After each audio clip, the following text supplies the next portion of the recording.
Good morning. This is your morning market update for 18th March 2021. Let's look at the world markets first. We have Kospi at 1.19% up, SGX Nifty is 1.24% up, Hang Seng is 1.56% up, Nikkei is 1.62% up, S&P 500 is closed 0.29% up yesterday, Nasdaq closed 0.4% up yesterday, gold is up 0.3%. USD INR is down 0.04%. So broadly, as you can see, this is all because of the extremely dovish statement that has come out from the Federal Reserve. We can see that all the equities broadly have taken a positive upbeat because of that dovish statement.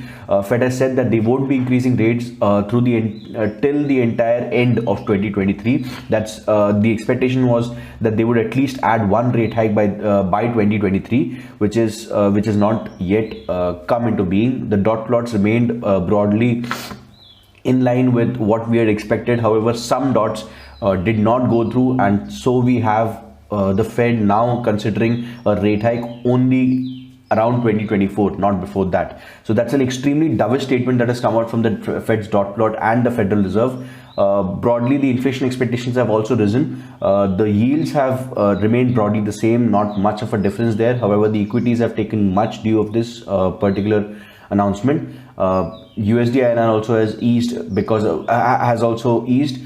you can see, the INR has strengthened versus the USD. This is indicative again of the entire move that comes out because of a dovish stance. For today's major decisions, we can see another important bank to come out with their interest rate decision, which is the Bank of England. Around 5:30, we would expect Bank of England to come out with their interest rate decision, which is supposed to be broadly unchanged. The only change might be towards the quantum of how much quantitative easing they are going to do. So this is the forecast is that all the rates would remain at 0.1 levels. The previous was also at 0.1. At 6 o'clock, we have initial jobless claims and Philadelphia Fed Manufacturing Index. For Philly Fed, the forecast is 23, the previous was 23.1. The initial jobless claims, the forecast is 700,000, the previous was 745,000. If you look at the technicals, we have seen a massive risk off tone in the markets yesterday. Multiple reasons can be attributed to the same. However, the primary reason again was an important risk event that was going to come out in the form of the FOMC interest rate decision. So following the more than expected dovish FOMC and the equities bouncing back, we could see some positive tones, upbeat tones in the Indian market as well. Both the Sensex and Nifty indices are now at channel bottoms. However, given the momentum and absence of higher highs earlier, we don't expect the current channel to hold for long.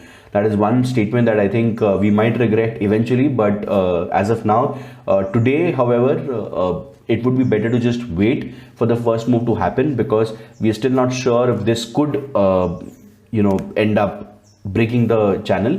The Ichimoku cloud shows no convincing signs of a bounce back as well. The only sign that we have today is from the world markets. Because of the fundamental change that has come through, what was expected has not gone through. We have a more than expected dovish Federal Reserve. For the Bank Nifty, we have 34,000 as the next support level. We expect the formation of a triangle pattern or a channel as being shown. So I think given the dovishness that has come out, we could be seeing more of a triangle pattern as opposed to a channel pattern. However, this still begs the problem that you have a trend line which is going on the downside. So it's better to go short from that end as opposed to taking a long-term call here.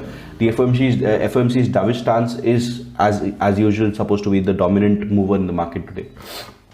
If you look at all the indices now, we have Nifty IT. We have slightly changed the trend line that we had earlier. That trend line has now been broken because of the positive move that we saw in Nifty IT, beg your pardon. So we now have a trend line which has the support at 26,000 levels. We are not yet sure if this would be the formation of a next trend channel, so we'll wait it out. If this goes up again further, we'll decide where this would go. So it's better to wait it out right now. With Nifty Pharma, although we can see some break in the triangle pattern in the support levels that we had before, however, I think this is just temporary. We could see a false support and this could rise back to 12,400 levels, considering what has come in from the FOMC. If you look at Nifty Auto now, Nifty Auto again, the trend, the triangle pattern that we had formed earlier, it's still intact. However, we have added a trend channel to it now. So broadly, as you can see, a trend line to it now. Broadly, as you can see, this could also become a trend or become a triangle pattern. So we are still not sure which way this would pan out to be. However, we are pretty sure that today this might also go up. Nifty Energy, on the other hand, is very close to its channel mid levels. So a bounce back is again on the cards. We could see it go up again. Nifty Financial Services is absolutely at the bottom of the trend channel, and we could now expect it to bounce back given the Fed has released their interest rate decisions. The key level here would be 16,600. As you can see, it's almost a trend line that we've missed out on this chart. This trend line might actually serve as the upside resistance level. Broadly speaking, this could be a decent upside move. We could see some 600-700 points to be gained here. On Nifty FMCG, we again saw Nifty FMCG trying to stick to that the extremely long-term trend line that we have had since April 2020. We have had this trend line going on. So Nifty FMCG has not yet broken it. I don't think it will break it today as well.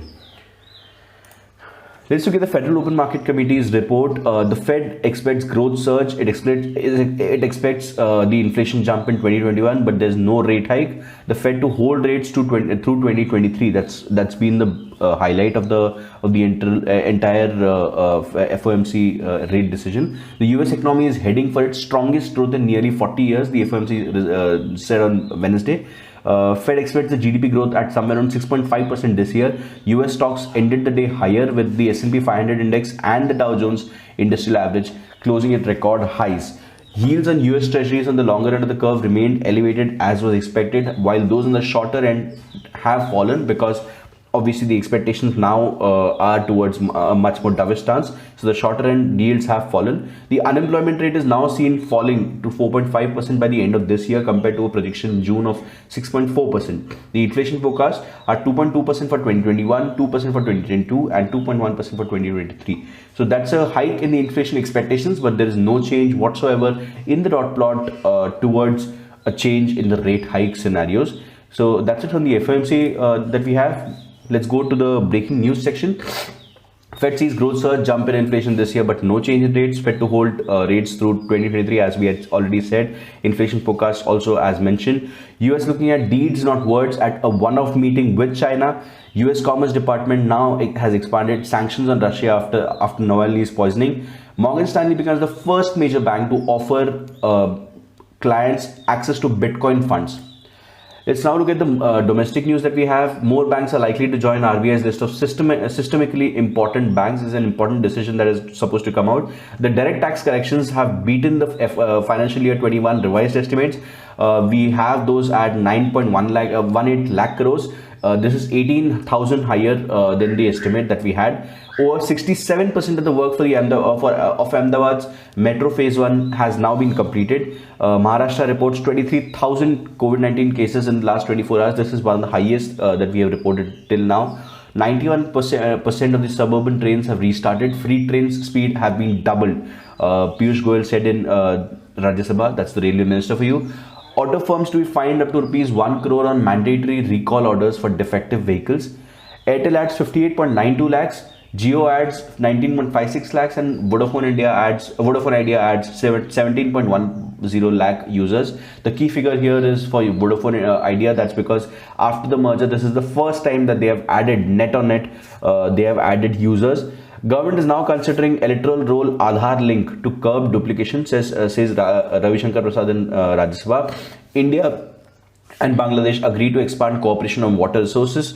Vaccine wastage nearly 7%, says the Health Ministry. IOC Finergy launched joint venture to develop fuel cells. Vodafone Idea and Airtel may resort to indirect tariff hikes. SC orders ILFS Security Services release of 344 crore rupees mutual fund units to Dalmia Bharat. Nazara IPO has been subscribed 3.8 times on day one. CBI books Cadbury India for allegedly obtaining factory license in Himachal Pradesh. IOC looking to divest 2 hydrogen units in Western India. Italy signs framework agreement on International Solar Alliance with India. And finally, domestic air traffic registered a marginal 1.2% sequential growth in February. Year on year, it is a 37% loss that we have. Thanks for watching.